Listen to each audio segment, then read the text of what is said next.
Everyone, आइए इन questions को देखते हैं जो कि बेल्ट पासिंग और पुलिंग पर बेस्ड है।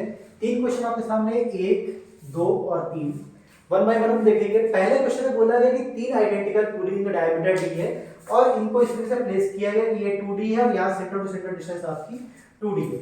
सो अब हमें इसको सॉल्व करेंगे। म्यू बोला गया 0.2 है, 500 न्यूटन का वेट दिया गया है। ये एक सिंगल रोप से बेल्ट से पास होते हुए एक पी फोर्स की वैल्यू हमें बतानी है।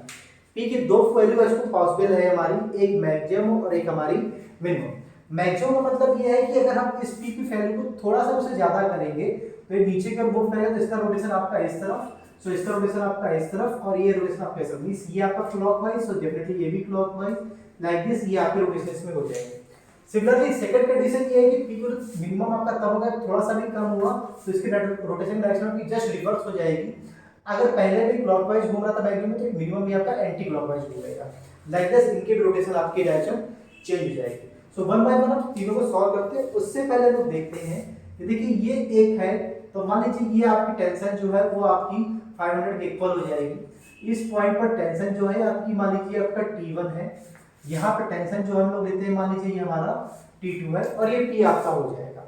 सो पहले कांटेक्ट पर हम देखते हैं कि जो एंगल ऑफ रैप है वो यहाँ से शुरू होकर के यहाँ तक जाएगा, तो इसको हम लोग एक एंगल एज्यूम कर लेते हैं क्योंकि ये हमें 90 डिग्री पता है, तो ये एंगल हम लोग मान लेते हैं कि हमारा एंगल थीटा हो जाएगा। तो अगर ये थीटा हुआ तो टेंजेंट से ये एंगल भी थीटा, सो डेफिनेटली ये भी थीटा, तो ये भी थीटा, तो सिमिलरली ये भी आपका थीटा, तो आपका हॉरिजॉन्टल से ये एंगल भी आपका थीटा हो जाएगा। नाउ सिमिलरली ये एंगल भी आपका थीटा हो जाएगा क्योंकि ड्यू टू सिमेट्री दोनों एक जैसे हैं, तो लोग यहाँ भी थीटा ले सकते हैं।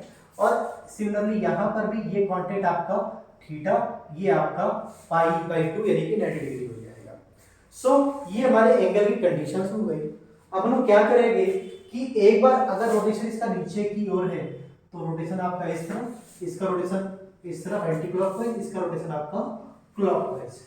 सो हमें क्लॉकवाइज एंटी क्लॉकवाइज हम सिंपली क्या करेंगे, T1 इसको पुश खींचेगा तो T1 by 500, T1 by 500 is equal to e to the power mu, जिसकी वैल्यू 0.2 है, बाद में एक साथ पुट कर देंगे, हर जगह कांस्टेंट है। और इसका एंगल यहां से शुरू होकर के यहां तक गया, so 90 plus theta, 90 means π/2 plus theta. मैंने आपसे डिस्कस किया था कि जब भी कभी एंगल लेंगे e की पावर पे तो हम लोग उसको रेडियन में लेंगे, कभी भी थीटा डिग्री पे नहीं लेंगे। ओके, यहाँ पे थीटा में निकालना होगा, वो आपको रेडियन में निकालना होगा। तो ये पहली पूरी कंडीशन हो गई। इधर हम देखते हैं T2 is greater than the T1, क्योंकि आप इसका रोटेशन इस तरफ है, T2 upon T1 is equal to the e to the power mu. ये एंगल यहां से शुरू कर यहां तक गया तो टोटल एंगल हमारा 2 थीटा हो गया, so this is 2 theta. Similarly इसके लिए देखते हैं तो P upon T2 is equal to, angle यहां से शुरू हुआ यहां तक गया, so e to the power mu π/2 plus theta. तीन इक्वेशंस हैं, हम तीनों को क्रॉस मल्टीप्लाई कर देते हैं। सो आप देखेंगे T1 by 500 into T2 by T1 into P upon T2 is equal to e to the power, इस तरह से म्यू कांस्टेंट हर जगह पे कॉमन आ जाएगा, मल्टीप्लाई सब ऐड हो जाएंगे। So 2 theta plus π/2 plus theta plus π/2 plus theta. So हमारा हम लिखते हैं यहाँ पर T2 से T2 यहाँ पे कैंसिल आउट, T1 से T1 हमारा cancel out, so P upon 500 is equal to e to the power mu, यहाँ पे 2 theta theta 4 theta plus pi, so 4 theta plus pi आ जाएगा। नाउ बस हमें कहीं से थीटा मिल जाए तो हमारा काम बच जाए। बी हमारे पास 0.2 ऑलरेडी है, पी हमें निकालना है। सो देखिए हमें क्या करना होगा कि हम एक कुछ ज्योमेट्री की हेल्प ले रहे हैं, एक ये साइड, एक ये कॉमन साइड और एक ये साइड लेते हैं और एक ये ट्रायंगल की पोजीशन को हम लोग जनरेट करते हैं। सो देखिए ये हमारा ट्रायंगल की पोजीशन है। सिमिलरली मैं इसको अलग से ड्रॉ करता हूं, कुछ ये हमने इसको ड्रॉ किया, सो ये इसकी पोजीशन। देखिए ये एंगल आपका 90 होगा क्योंकि ये टेंजेंट है, सो this is 90 degree. This is the radius यानी कि d/2, तो similarly this is also d/2। ये एंगल और ये एंगल दोनों बराबर होंगे क्योंकि हमारे थीटा के इक्वल है। ये 90 डिग्री है, दो रेडियस, तो मतलब ये हमारा सिमिलर ट्रायंगल हो गए। तो मतलब ये डिस्टेंस एंड ये डिस्टेंस, दोनों डिस्टेंस हमारी बराबर होनी चाहिए। सो ये दोनों अगर बराबर है तो सेंटर टू सेंटर ये आपके दोनों पॉइंट हो गए। तो ये 2D है, तो ये भी आपका D हो जाएगा और ये आपका D हो जाएगा। किसी भी एक ट्रायंगल को आप ले लीजिए, तो थीटा को अगर देखते हैं तो ये दिस बाय दिस यानी कि आपका साइन बनेगा। So sine theta is equal to d/2 divided by d यानी कि 1/2। So theta is equal to 30 degree या फिर π/6 आप ले सकते हैं। बस आपको ये वैल्यू यहाँ पे पुट करनी है। सो हम लोग यहाँ पे कह सकते हैं P/500 is equal to e⁻²2 into 4 times π/6 plus pi. आप इसे सॉल्व करेंगे, कैलकुलेटर आपके पास होगा, पाई के वैल्यू आप पुट करेंगे, आप सॉल्व करेंगे तो पी का जो पहला आंसर आपको मिल जाएगा that is 1424.8 newton. This is the maximum value of P for the rotation of the block. मतलब इतना फोर्स हमें चाहिए रोटेशन आपका नीचे की ओर करने के लिए। ओके, आई होप ये पार्ट आपको समझ में आया होगा। अब इसी क्वेश्चन में अगर दूसरी वैल्यू निकालना तो आपको दोबारा पूरा सॉल्व करने की जरूरत नहीं है। आपको देखिए क्या होगा कि डायरेक्शन आपकी जस्ट रिवर्स हो जाएगी। ये डायरेक्शन आपकी रिवर्स हो गई, ये डायरेक्शन आपकी रिवर्स हो गई, ये डायरेक्शन आपका रिवर्स हो गया। तो थीटा कांटेक्ट एंगल में कोई चेंजेस नहीं आने वाले, वो आपके पहले के जैसे ही रहेंगे। बस क्या हो जाएगा कि इस बार ये इसको नीचे कर लिया जाएगा तो 500/t1 हो जाएगा। तो ये टर्म आपका चेंज हो जाएगा। तो आप इसको कह सकते हैं दिस, और ये आपका नीचे की ओर, सो 500/t1 e⁻μ π/2 प्लस थीटा। ये टर्म आपका सेम रहेगा, सिर्फ ये आपके रिवर्स हो जाएगा। सिमिलरली ये भी रिवर्स हो जाएगा, ये भी रिवर्स हो जाएगा। तो हमारी जो नई कंडीशन जनरेट होगी वो कुछ इस तरीके से हम इसको लिख सकते हैं कि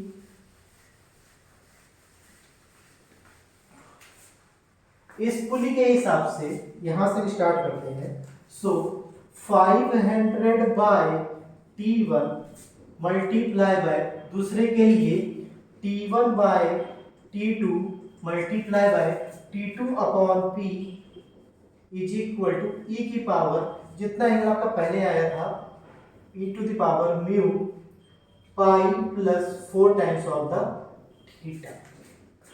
सो t1 से t1 कैंसिल, t2 से t2 cancel, 500/p is equal to e⁻μ यानी कि 0.2 पाई, थीटा की जगह आपका again π/6।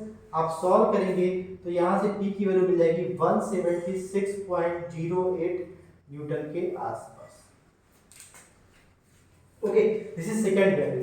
So you can say this is minimum and previous value आपकी मैक्सिमम थी। तो आप कह सकते हैं p की मिनिमम ये आपकी है and p is equal to 1424.8 Newton.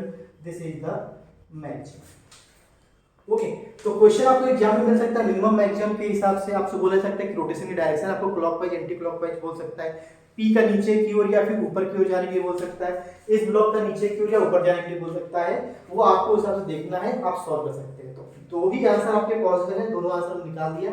Range लिखा होगा तो दोनों आंसर निकालना पड़ेगा। तो इस रेंज में रहेगा तो बॉडी आपकी इक्विलिब्रियम में मेंटेन रहेगी।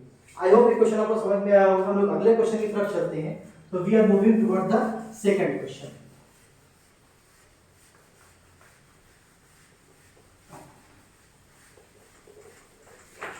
तो सेकंड क्वेश्चन में बोला गया है कि एक पुली है जो कि एक कंपोजिट पुली है, और उस कंपोजिट पुली में हमें बताना है, यहाँ पर इसका वेट W2 है, इसका वेट W1 है।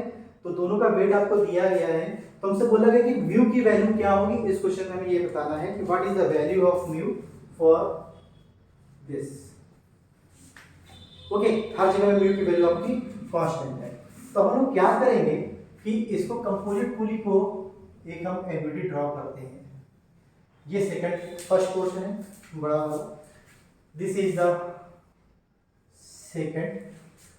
सो देखिए यहाँ पे इसके लिए सेंटर पर जो वेट अप्लाई हो रहा है that is W1 and this is 250 Newton. यहाँ पर मान लीजिए कि इसकी वेटिंग कंडीशन आपकी टी है, ये आपका जो टेंशन यहाँ पर टी आएगी क्योंकि फ्रिक्शन यहाँ पे दिया गया है तो वैल्यू आपकी अलग अलग है। W2 आपका 200 है, सो यहाँ से ये आपका 200 न्यूटन और ये आपका टी। यहाँ से इसका डायमीटर दिया गया है, दिस इज 100 mm और इसका डायमीटर दिया गया है, डायमीटर दिया है मींस ये आपकी रेडियस हो गई, तो रेडियस आपका 50 mm और ये आपका हो जाएगा 30 mm। नौ अब कंपोजिट पुली है तो ये आपको ये W1 इसको क्लॉकवाइज घुमाने की कोशिश करेगा और ये W2 इस बॉडी को एंटी क्लॉकवाइज घुमाने की कोशिश करेगा। सो एक टॉर्क आपका क्लॉकवाइज है और एक टॉर्क आपका एंटी क्लॉकवाइज है, तो सेंटर के अबाउट रिजल्टेंट टॉर्क को हम लोग निकाल सकते हैं। सो हम लोग क्या करेंगे, सेंटर रिजल्टेंट टॉर्क के लिए 200t से बड़ा होना चाहिए, तभी इसका रोटेशन आपका इस तरफ आएगा। सो 200 माइनस टी इंटू रेडियस इसकी 50, ये आपका एंटी क्लॉकवाइज है इसलिए हम इसको माइनस में ले लिया। ये इसको बॉडी को क्लॉकवाइज वन कोस करेगा, so 250 into T, so this is plus 250 into T, all कोई टॉर्क है नहीं, summation is equal to the 0 for the equivalent. So हमारा यहाँ पर 250 इंटू 30 ये हमारा हुआ। आप इसमें देखेंगे सो 50 ये आपका 5 टाइम्स हो जाएगा, ये टर्म इस तरफ जाएगा तो 200 minus T is equal to 150, so T is equal to आ जाएगा 50 न्यूटन। नाउ आपका T50 आ गया। अब इस पुली पे आप सिंपली अप्लाई कर सकते हैं T1 बाय T2 या फिर T by 200 equal to equivalent theta. So ये टर्म आपका बड़ा है क्योंकि रोटेशन आपका इस तरफ होना है, तो 200 by T is equal to e to the power mu into theta. आपका देखिए कांस्टेंट यहाँ पर एग्जैक्टली 180 डिग्री पे होना चाहिए, तो this is pi by 2, theta for this is 180 degree means ये आपका पाई बाय 2। आपको वैल्यू पुट करनी होगी, म्यू हमें निकालना है, सो टी की वैल्यू 50 पुट करोगे तो ये आपका 4 equal to e to the power mu pi by 2, ln 4 is equal to mu into pi by 2। आप वैल्यू पुट करेंगे तो म्यू की वैल्यू आपको मिल जाएगी 0.44 के आसपास। This is the answer.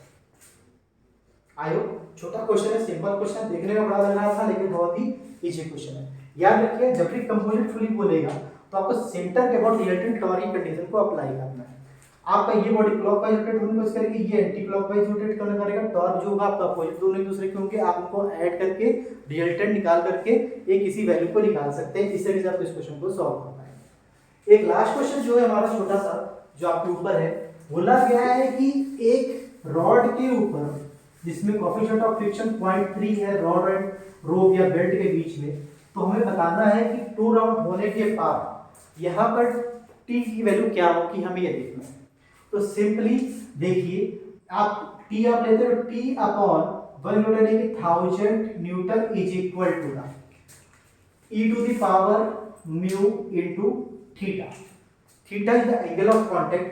2 turn बोला है, सो 2 टर्न का मतलब आपका थीटा इक्वल टू एक के लिए 2 पाई, दूसरे के लिए भी again 2 pi, this becomes 4 pi. So t upon 1000 is equal to e to the power 0.3 into 4 pi. Simply आप इसको सॉल्व कर लेंगे तो t की वैल्यू आपको मिल जाएगी जस्ट अपोजिट। ओके, अगर इसकी मिनिमम वैल्यू हमसे बोला है सो यहाँ पर एरर है, ये आपका ऊपर की ओर, ये आपका नीचे की ओर होना चाहिए। सो आपको ये ऊपर ये नीचे आप सॉल्व करोगे तो 1000 upon t equal to 1000 upon e to the power 0.3 into 4 pi. याद रखिएगा मैं इसको फिर से एरर्स को रिमूव कर रहा हूँ। This becomes 1000 by t, this become 1000 by t, क्योंकि हमें मिनिमम वैल्यू को इसको निकालने के लिए बोला हुआ है तो आपको ये होगा, आपको तो ये आपको पुट करना पड़ेगा। This becomes 23.05 metre. लेकिन मान लीजिए क्वेश्चन में बोल देता कि टी की वो वैल्यू जो इसको ब्लॉक को ऊपर की ओर मूव कराना होता, तब आप क्या यूज करते, T upon 1000 e to the power mu theta. So आप यहाँ पे यूज करते, अभी आपने अपोजिट यूज किया हुआ है, सो यहाँ से आपको निकाल के यहाँ से आपको इसकी वैल्यू मिल जाएगी। दिस इज 0.3 यूज करने के बाद थीटा को 4 पाई। तो आई होप आपको समझ में आएगा इस तरह के बेसिक कॉन्सेप्ट, इन सारे क्वेश्चंस को आप आसानी से कर सकते हैं। याद रखिएगा e की power mu theta equal to t1 by t2। t1 is the direction of the rotating tension. अगर जिस जैसे रोटेट हो रहा है उस जैसे t1 लेते हैं, दूसरे वाले को t2 लेते हैं। वो एक कोई फिक्स नहीं कि आपको t1 ही लेना है, आपकी मर्जी है, आप उसके अकॉर्डिंग उसको अरेंज कर सकते हैं। आई होप क्वेश्चन समझ में आए होंगे। अगले और क्वेश्चन देखने के लिए आप हमारे वीडियोज को देखते रहिए। Thank you.